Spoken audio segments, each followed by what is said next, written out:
Yokai from Japanese folklore are a diverse class of supernatural entities. Some of them are quite peaceful and protective, while others are vampiric women serpents that specifically hunt humans. But the worst of them all is my character from Nioh 3.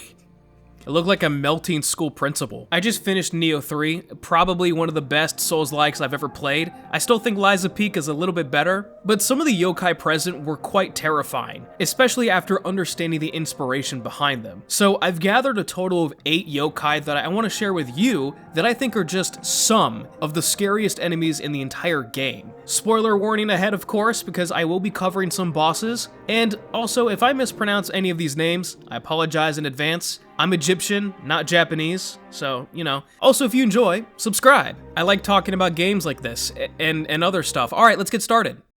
Easily one of my favorite bosses in Nioh 3 was Jakotsu Baba, which is kind of ironic because Baba in Arabic is father, and this thing is anything but a fatherly figure. Now in Japanese folklore, Jakotsu Baba takes on the appearance of a sickly old hag, harboring twin snakes. She carries a blue snake in her right hand and a red one in her left hand. In the stories, not much is known about her except that she's very territorial. She prefers to scare off any trespassers using her snakes, but as with all yokai, it's best to exercise caution regardless. Yet again, another elderly woman is depicted in a horror-like fashion. I don't know why this has been a common occurrence in my recent gaming selection, but this further feeds into my question, which I've had for a couple of months. Why are old women so scary?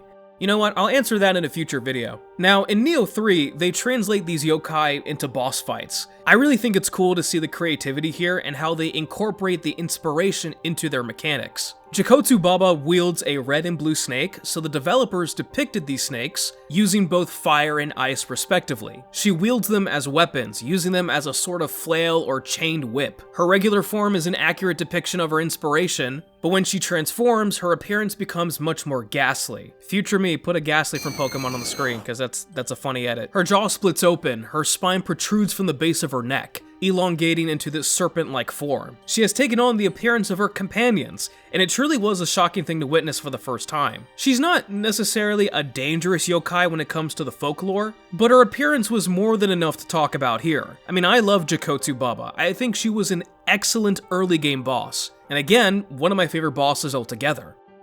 As you're exploring Nioh 3, one of the larger enemies you'll first come across is this large monk wizard with an overly exaggerated neck. This in Japanese folklore is known as the Mikoshi Nyudo, a fearsome yokai who prey on nighttime travelers, usually blocking roads or bridges. They first appear as a harmless traveling priest or monk, someone that harbors no dangerous intent. However, as soon as someone gazes upon the Mikoshi Nyudo, their neck extends to unimaginable heights, their face contorting into that of a wild, frenzied man. The neck grows so fast and so high that whoever is observing will promptly lose balance and fall over. This is when the yokai will pounce on its prey, ripping their throat out with its teeth. And it doesn't help to ignore this creature either, as those who pass by without a glance will be promptly stabbed in the back, usually with a sharpened bamboo spear or branch. Same fate for those who try and run away. The only way to escape this encounter alive is to anticipate the Mikoshi Nyudo, thus its name, Anticipating Priest. Telling the yokai it's lost the game, you can see through its tricks. This will force it to disappear in a rage, allowing you to travel safely across. It's a very interesting yokai, and while it doesn't exactly act the same in Nioh 3, parts of its inspiration are still shown in a clever way. The way it works is it uses its staff to call forth lightning on top of the player, sometimes using the staff itself as a means of defense. However, if you deal enough damage and throw it off balance, the Mikoshi Nyudo will shrink in size, reminiscent of the disguise it'll take before attacking travelers in folklore. What's really cool is you'll find this yokai in similar places, like in the stories, so bridges or roads,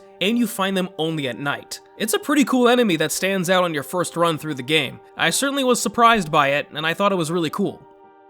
At one point in the game, I was descending inside a deep, dark abyss. A lady at the beginning mentioned some sort of giant bird yokai that was terrorizing the lands here, and I was intrigued because, I like birds, and usually abyss-like environments carry some creepy creatures. I was in fact correct, because that giant bird was the Onmoraki. See, the Onmoraki is a demon yokai birthed from vengeful spirits or corpses that were not given the proper burial rites. Even those who are not given enough memorial prayers can transform into an Onmoraki. They usually haunt temples, scolding lazy priests by perfectly mimicking their voices. In Nioh 3, the Onmoraki is a giant bird boss fight, but it's not just one corpse. It's an unholy fusion of many. Upon closer inspection, you can clearly see the faces and bodies that make up this bird's anatomy. To me, it is a beautifully designed monstrosity. During the fight, the Onmoraki can summon spirits of the dead to aid it in battle, one of which grabbed me after knocking the bird to the ground, where I missed a very much critical hit.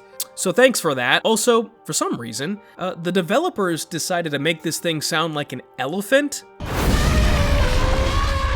I don't really know, but regardless, even though it's a more mischievous yokai than anything else, it still has a very creepy origin and design. I mean, it's still classified as a demon that terrorizes lazy priests, so it's not exactly something to take lightly. Remember the vampiric women serpent I mentioned in the intro? Yeah, it's real, and it's also a yokai featured in Nioh 3. The Nure Onna is said to be a woman who tragically drowned long ago, and is now attacking all who stray too close to the waters out of pure malice. Its name translates to wet woman, due to the fact that these yokai always appear to be soaking wet.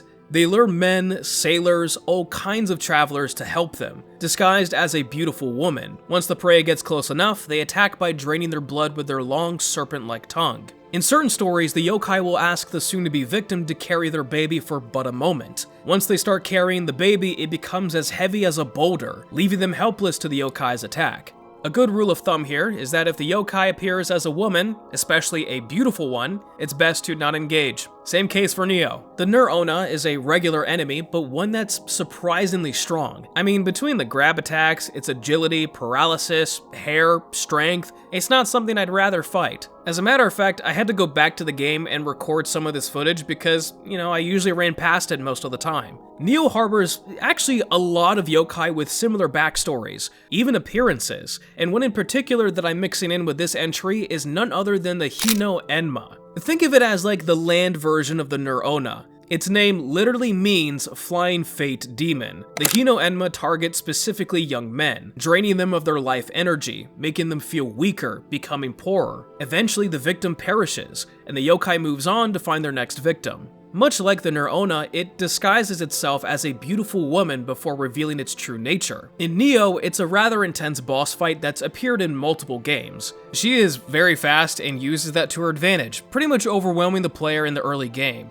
Too bad I didn't have my hammer at the time because, man, that thing was busted. So far, I've talked about a range of yokai, from disturbing appearances or malicious intentions. But what about those who were merely unfortunate? Those poor souls who never got what they wanted out of life, and are destined to eternal starvation due to the weight of their sins. These hungry ghosts are known simply as Gaki, vaguely human spirits who live in horrible torment, afflicted with constant suffering. Their skin appears aged and grayed, with bulging bellies and tiny mouths and throats. Now, Gaki come in many forms, and each one endures a unique kind of torment tied to the wrongs they committed in a previous life. Some are completely incapable of eating or drinking. Any attempt to consume food causes it to erupt into flames. Sometimes the Gaki themselves would burst into flames. These spirits can only feed on offerings that have been ritually blessed during Buddhist ceremonies. Others are cursed to survive on filth, things like waste, vomit, or decaying bodies. There are also Gaki who can eat ordinary food without issue, yet no matter how much they consume, their hunger and thirst are never truly satisfied. For my Monster Hunter fans out there, I'm sure that world-ending hunger rings a bell, huh? It's Devil Joe. Alright, in Nioh, what's interesting is that the Gaki grow stronger when devouring their kin, hence why they become larger after consuming many bodies. This could explain a mini-boss known as the Gaki Chief, an abnormally large Gaki who has grown to monstrous size, presumably after consuming an innumerable amount of bodies. Gotta admit, not a fan of this fight, but I wanted to include a yokai that even though they're not terrifying because of their evil nature, the amount of suffering that's befallen on them is truly such a horrific thing to imagine. Their appearance as well, I think really sells the pure starvation they live with, and especially the traditional paintings of these yokai, dude, they're so disturbing. It's literally eating feces. Let's talk about a rather infamous yokai. Ibaraki Dōji is a well-known female oni, demon or ogre from Japanese folklore, known as the chief subordinate to the great king of the oni, Shuten Dōji, terrorizing the Heian period Kyoto, famous for losing her arm to the warrior Watanabe no Suna. She appears in many stories as a fearsome yet sometimes beautiful figure, often depicted with pride, a love for blood, and fierce strength, which makes her a popular character in modern Japanese media. Not much else is known about her origin, but what can be certain is her brutality in battle. She serves as a main story boss that will wield lightning like no other in the entire game. When you defeat her, you get her soul core, allowing you to use her signature move, and I never took it off after I got it. I used it all the way to the final boss, and let me tell you something, it was powerful. In Nioh, her story is not necessarily explained. She just kinda appears, stomps on you, and then dies after 12 attempts. But regardless, she was one that stood out to me. You actually travel through different time periods in Japanese history in this game, so it's not crazy to assume that her story and folklore rings true here in Nioh, but it's probably not explained because it has no relation to the story. Still, she's an infamous demon that rules under one of the greatest oni to ever exist. I think it's best to end on a rather wholesome note. I understand the confusion here, but just let me explain first. The Otoroshi comes from a regional corruption of the word Osoroshi, which literally means scary. Despite this, Otoroshi are yokai that guard holy places, like temples or shrines. They usually sit perched on top of what's known as torii gates, depicted as a four-legged hunched-over creature with blue, sometimes orange skin, large claws, tusks, and wild mangled hair. Some legends say the Otoroshi feeds on small animals like birds, for example. However, it's agreed across all stories that these yokai will not hesitate to attack and devour any wicked people who draw near, or even disrespectful intruders. While its appearance is one of the more frightening and definitely shocking in Nioh 3, it serves as a protector of what it deems to be a holy place. It doesn't really mean to cause harm deliberately or out of pure enjoyment, it's more so a protector. The story might be a bit different in Nioh because it is still a yokai, and anything that is a yokai will die by my hammer, but regardless, its appearance alone is definitely terrifying. Anyways, those are just some of the horrifying yokai in Nioh 3 that I thought were the most intriguing. Of course, I missed a lot. I know there are some obvious oni and demons I missed, but those are obvious. Some main story bosses were transformed by spirit stones and were really cool, but they really had no specific origins, except the real shogun they were inspired by from history. And that's boring. I wanted to dive deeper into some that have hidden lore, or in my opinion, are even more disturbing in appearance. I missed a few enemies here and there and bosses that I thought were cool, like the old sand jar lady, but perhaps I'll save that for another video. Tell me about your favorite enemies or bosses in Nioh 3, or the ones that you think were the most terrifying that I missed. I would love to hear about that. And if you enjoyed, be sure to leave a like and to subscribe for more content like this. And I'll see you in the next video. Take care everyone, and of course, stay safe.